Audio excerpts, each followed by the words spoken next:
ಚೇಳೂರು ತಾಲೂಕಿನ ಆವರಣದಲ್ಲಿ ಡಿಎಸ್ಎಸ್ ಪ್ರಮುಖ ನಾಯಕರು ಆದಂತಹ ಕಡ್ಡಿಲು ವೆಂಕಟರಮಣಪ್ಪ ಮತ್ತು ನರಸಿಂಹಯ್ಯ, ಚಿಲಿಪಿಗಾರಪಲ್ಲಿ ನರಸಿಂಹಪ್ಪ, ಗುಂತೂರ್ಪಲ್ಲಿ ಮುಂತಾದ ಹಲವಾರು ಕಾರ್ಯಕರ್ತರು ಬಂದು ಚೇಳೂರು ತಾಲೂಕು ಕಚೇರಿ ಮುಂಭಾಗದಲ್ಲಿ ಈ ದಿನ ಬಾಬು ಜಗಜೀವನರಾವ್ ಅವರ ಜಯಂತಿ ಆಚರಣೆ ಸರಿಯಾದ ರೀತಿಯಲ್ಲಿ ಆಚರಿಸಿರುವುದಿಲ್ಲ. ಕೇವಲ 10 ಜನ ಕೂಡ ಹಾಜರಿಲ್ಲ.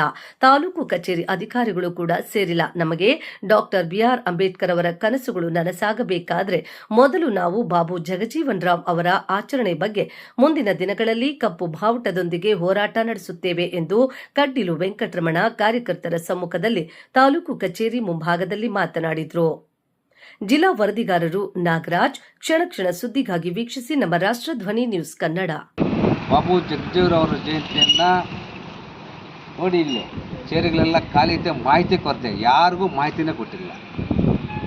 ಇಂಥ ಅಧಿಕಾರಿಗಳಿಗೆ ದಲಿತರಂದರೆ ಉದಾಸೀನ, ಟೋಟಲ್ ಆಡಳಿತ ಎಲ್ಲ ಇಲಾಖೆದವ್ರಿಗೂ ನಾವು ಎಚ್ಚರಿಕೆ ನೀಡ್ತಾ ಇದ್ದೀವಿ. ಇವತ್ತು ಬಾಬು ಜಗಜೀವನರಾವ್ ಜಯಂತಿನ ಈ ಥರ ಆಚರಣೆ ಮಾಡ್ತಾ ಇದ್ದಾರೆ. ಇನ್ನು ಅಂಬೇಡ್ಕರ್ ಜಯಂತಿ ಯಾವ ಥರ ಆಚರಣೆ ಮಾಡ್ತಾರೆ ಕಾದು ನೋಡ್ಬೇಕು ನಾವು. ಇದನ್ನು ಕೂಡಲೇ ಕಪ್ಪು ಬಾವುಟ ಪ್ರದರ್ಶನ ಮಾಡೋ ಡೇಟ್ ಫಿಕ್ಸ್ ಮಾಡಿ ಕಪ್ಪು ಬಾವುಟ ಪ್ರದರ್ಶನವನ್ನು ನಾವು ಮಾಡ್ತೀವಿ. ಯಾಕಂದರೆ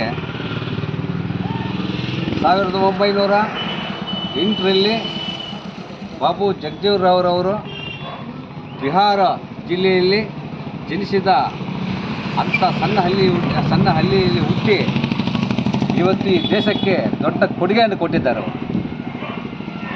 ಅಂಥ ನಾಯಕರನ್ನು ಇವತ್ತು ಅವಮಾನ ಮಾಡೋಕ್ಕೆ ಕಾರ್ಯಕ್ರಮವನ್ನು ಅಧಿಕಾರಿಗಳು ಮಾಡ್ತಾ ಇದ್ದಾರೆ. ನಾಚಿಕೆ ಆಗುತ್ತೆ ನಮಗೆ ಹೇಳೋದಕ್ಕೆ, ನಮಗೆ ನಾಚಿಕೆ ಆಗ್ತಾಗಿದೆ.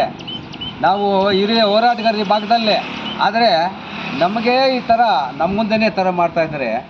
ಇನ್ನು ಬೇರೆ ಹಳ್ಳಿಗಳಲ್ಲೇ ನಾವು ಯಾವ ಥರ ಬದುಕಿ ಬಾಳ್ತಾ ಇದ್ದಾವೆ ನಾವು ಸ್ವಲ್ಪ ಮೀಡಿಯಾವರು ಅರ್ಥ ಮಾಡ್ಕೋಬೇಕು. ಮೀಡಿಯಾ ಮಿತ್ರರೇ, ದಯವಿಟ್ಟು ಇದನ್ನು ಕೂಡಲೇ ಇದನ್ನು ಖಂಡಿಸಿ ನಾವು ಮುಂದೆ ಹೋರಾಟಕ್ಕೆ ಸಿದ್ಧರಾಗ್ತೀವಿ ಅಂತ ಅಧಿಕಾರಿಗಳು ಎಲ್ಲರೂ ಕೂಡ ಎಚ್ಚರಿಕೆ ನೀಡ್ತಾ ಇದ್ದೇವೆ.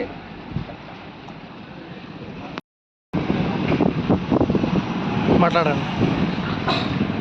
ಮಾಧ್ಯಮದವರಿಗೆ ವಂದಿಸುತ್ತಾ, ಇವತ್ತು ನಾವು ಚೇಳೂರಿನಲ್ಲಿ ಡಾಕ್ಟರ್ ಬಾಬು ಜಗಜೀವನರಾವ್ ಅವರ ಜಯಂತಿಯ ಕಾರ್ಯಕ್ರಮವನ್ನು ತಾಲೂಕು ಮಟ್ಟದಲ್ಲಿ ಹಮ್ಮಿಕೊಳ್ಳಬೇಕಾಗಿತ್ತು. ತಾಲೂಕು ಆಡಳಿತ ಯಂತ್ರಾಂಗ ಎಲ್ಲ ಯಂತ್ರಾಂಗ ಕೂಡ ಈ ಜಯಂತಿಯನ್ನು ನಿರ್ಲಕ್ಷ್ಯ ಮಾಡಿದ್ದಾರೆ. ಅದರ ವಿರುದ್ಧ ಕೂಡ ನಾವೆಲ್ಲ ದಲಿತ ಸಂಘಟನೆಗಳೆಲ್ಲ ಕೂಡ ಖಂಡನೆ ಮಾಡ್ತಾ ಇದ್ದೀವಿ. ನಾವು ಈ 14ರಲ್ಲಿ doctor B R Ambedkar Jayanti ಇದೆ. ಆ ದಿವಸ ಜಿಲ್ಲಾ ಆಡಳಿತ ಯಂತ್ರಾಂಗ ಗೊತ್ತಾಗಬೇಕಂತೇಳಿ ನಾವೆಲ್ಲ ಕೂಡ ವಿರೋಧ ಮಾಡ್ತೀವಿ. ವಿರೋಧ ಮಾಡಿ ನಾವು ಕಪ್ಪು ಬಾವುಟವನ್ನು ಪ್ರದರ್ಶನ ಮಾಡ್ತೀವಿ. ನಮ್ಮನ್ನು ಅರೆಸ್ಟ್ ಮಾಡಿದ್ರು ಕೂಡ ನಾವು ಚಿಂತೆ ಮಾಡಲ್ಲ. ಯಾಕಂದರೆ ಇನ್ನಾದರೂ ಎತ್ತಿಟ್ಕೋಬೇಕು ತಾಲೂಕು ಆಡಳಿತ ಯಂತ್ರಾಂಗ. ಇದರ ಹಿನ್ನೆಲೆಯಲ್ಲಿ ನೀವೆಲ್ಲ ಕೂಡ ದಲಿತ ವಿರೋಧ ನೀತಿ ಅನುಸರಿಸ್ತಾ ಇದ್ದಾರೆ ಎಂಬ ಉದ್ದೇಶವನ್ನು ನಾನು ಹೊರಹಾಕ್ತಾ ಇದ್ದೀನಿ. ದಯವಿಟ್ಟು ಕೂಡ ಮಾಧ್ಯಮಿಕರೆಲ್ಲರೂ ಕೂಡ ಇದನ್ನು ಬರೀಬೇಕಂತೇಳಿ, ಜಿಲ್ಲಾ ಅಧಿಕಾರಿಗಳಿಗೆ ಗೊತ್ತಾಗಬೇಕಂತೇಳಿ ತಮ್ಮಲ್ಲಿ ಮನವಿ ಮಾಡ್ತಾ ಇದ್ದೀನಿ ಬಂಧುಗಳೇ.